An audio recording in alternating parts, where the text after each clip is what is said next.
Imagine a place filled with the greatest knowledge of the ancient world, a treasure trove of wisdom from civilizations across the globe.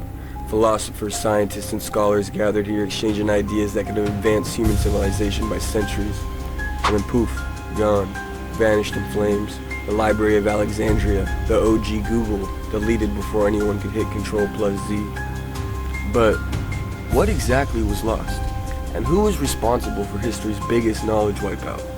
Welcome to the Static Archives, where we dive deep into the mysteries of the past, theories they don't teach you in school, and what might have been. Let's talk about one of the greatest tragedies in intellectual history, the burning of the Library of Alexandria. What was the Library of Alexandria? Alright, picture this. You're in ancient Egypt, around the 3rd century BCE. You walk into a colossal library home to hundreds of thousands of scrolls. This isn't just some dusty old book collection. This was the center of knowledge in the ancient world. Founded by Ptolemy I, a general of Alexander the Great, and expanded by Ptolemy II, this library wasn't just an Egyptian thing. It was the Wikipedia of the ancient world, but with fewer ads and definitely no edit wars. But what did it have?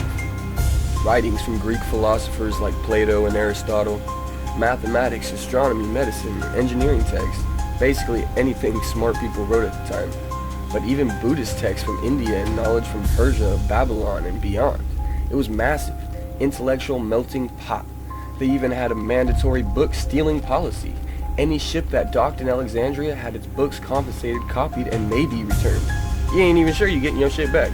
Imagine going to the library where they borrow your books instead. But then, disaster struck. Who burned it down?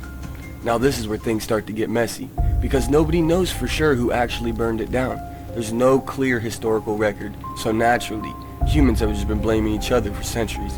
But there are some suspects, and the number one suspect is Julius Caesar, 48 BCE. The guy was in Egypt fighting a war when his troops set fire to enemy ships.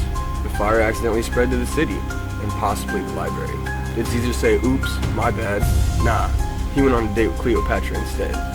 Now, imagine your whole city getting attacked and burned down, and the dude who led the whole thing is coming to spit game at you. I ain't even gonna lie, that's out of pocket, homie. Suspect number 2, the Christians, 4th century CE. By this time, Rome was Christian, and pagan knowledge wasn't exactly in vogue. Theophilus, the patriarch of Alexandria, allegedly destroyed temples, burned books he considered heretical. The biggest victim? Possibly the remains of the library. Suspect number 3, the Muslim Caliph Umar, 7th century CE. Some medieval sources claim Caliph Umar ordered the burning, allegedly saying, if these books agree with Quran, we don't need them. If they don't, they're heresy. But historians argue this might be medieval propaganda, rather than fact. So who actually burned it? Maybe all of them.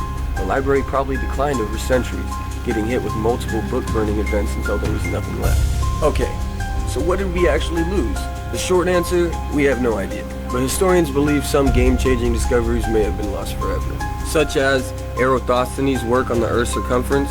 The guy calculated the Earth's size almost perfectly in the 3rd century BCE. Columbus definitely didn't read that one.